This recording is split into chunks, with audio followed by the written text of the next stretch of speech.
Jean-Louis, it's up to you to bring this all together. Well, there's some advantages and some great inconvenience at being last because a lot of good things have already been said.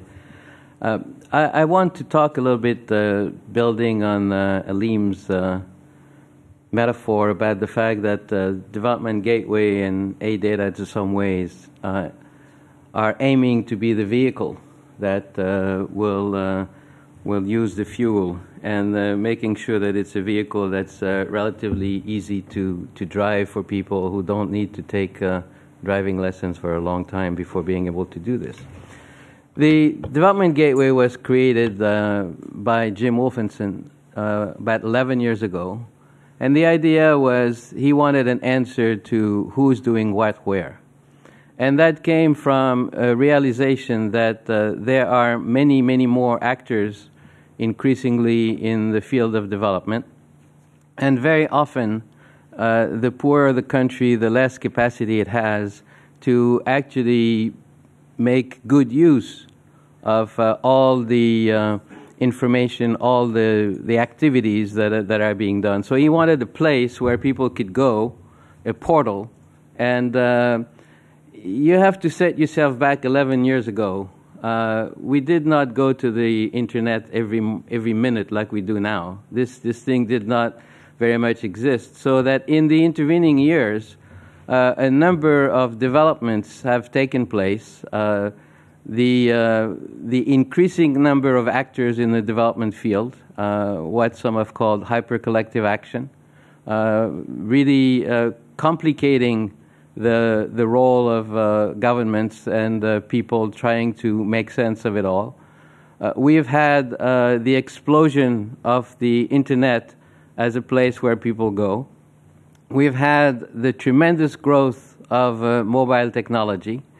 And the result of all this, we've had increased laziness of information users because we want to get information very quickly. You know, I don't know what your experience is, but if you don't get what you need immediately from Google, you really are getting very frustrated very quickly. So that behavior has created demands for what the interface, what the user friendliness ought to be, that is really guiding, I think, the design of these vehicles that Alim talked about. And the other thing that has been something that I've been thinking about a great deal is the different time frames of development results and impatience of stakeholders that we have heard from Sheila, we've heard from David, we've heard from Alim, we've heard from Lindsay. Everyone who funds development wants to see results. It's a little bit like bringing into development the quarterly earnings syndrome of the private sector. The problem is that development results are measured in decades, not years, not quarters, so that we have to make sure that the way in which the data is presented takes this challenge into account. So what I would like to do, so that we have more time for conversation, is try to distill what I have heard and my experience both at the World Bank and at Development Gateway into 5 main challenges. The first one is really the challenge of compatibility. Because we have gone from a drought of information to a deluge of information. But the way in which the information is published by the various sources of information needs to be compatible. And I think to some extent the IATI effort is taking us in the right direction, but we see incredible institutional resistance to going in this direction. So that the challenge in terms of, again, having the vehicle to drive this is how can we make it easy and automatic almost for people to be able to see the format in which their data is published translated automatically in an IATI-compatible format, so that the ultimate people who need to put this information together will know that they're adding apples and apples and not apples and oranges. I will not bore you with details, but think of what is called a disbursement. Every single organization has their own definition of it. If they are in the Ministry of Finance and you're trying to figure out how much money is going to come and when, you have a real challenge to find it, so that the compatibility of information is something that is a challenge. The second one is the information needs to be complete, it needs to be credible, it needs to be current, and it needs to be useful. So those are challenges that I think are beginning to lead to the sort of creativity that Alim talked about.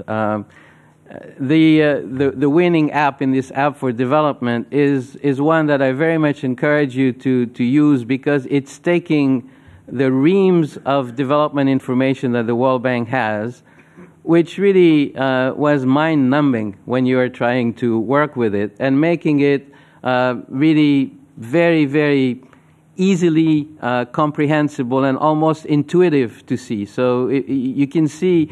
And it's very telling to me that it is not some of the wonderful statisticians of the World Bank that came up with it, but some kid that I think was working in a very distant country that just did it. And I think it was really the sort of thing of usefulness. Now, the quality of information. Whenever I talk about what we do, very quickly people say, how do you ensure that the information that you have is of quality? And you've heard Richard Manning talk about the fact that we do have very good, very well vetted, very quality data, which is the OECD CRS++. But very often that information is more an autopsy than a diagnosis, because it gives you information which is a year old. When it's fast. And increasingly, we need information in real time, and what David showed us about, what it does when you can see what happens in almost real time is very important. The third challenge is the sustainability challenge, because a lot of us have made a lot of effort in transforming existing information into instruments that are much more easily graspable and understandable. But how do you modify the behavior of organizations so that that information, once it has been published, is kept fresh at a cost? Cost matters, as David said. That is useful. And in particular, there is a particular challenge on the sustainability and incentives for the NGO community, because it costs money to publish that information, to keep it alive, and there is a bit of a disconnect between the recognition that this information is actually a global public good, but there is no funding for it. So we've gone from the tragedy of the commons to the tragedy of information, because everyone says yes, but nobody is willing to pay for it. So one of the challenges for us is to advertise for a global fund for information, or something of that sort, where those who advocate for it will actually put their money where their advocacy is, and we can really fill the gap of information and go to this and address this challenge of incentive and sustainability. The fourth challenge is the one that Richard also mentioned, which is that it's great to have information on aid, but we're holding firmly the tail of the tiger. The important thing is to have information on all the financing that a country has, and the transparency of the budget and the representation, using the tools that are being developed for aid to apply them to budgets, I think is potentially revolutionary. Those of you who know the development world know that the distribution of public expenditures is usually skewed. So imagine what a map would look like, and you can code it with the origin of the various leaders of the country and see where they come from and where the investments are. that is where I think we'll get a lot of resistance as we move towards the transparency of the budget.